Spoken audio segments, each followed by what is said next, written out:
ॐ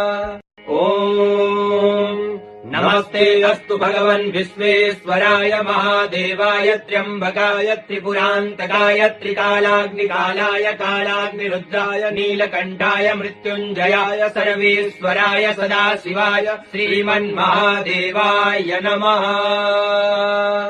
ॐ नमस्ते अस्तु भगवन् विश्वेश्वराय महादेवाय त्र्यम्बकाय त्रिपुरान्तकाय त्रिकालाग्निकालाय कालाग्निरुद्राय नीलकण्ठाय मृत्युञ्जयाय सर्वेश्वराय सदाशिवाय श्रीमन्महादेवाय नमः।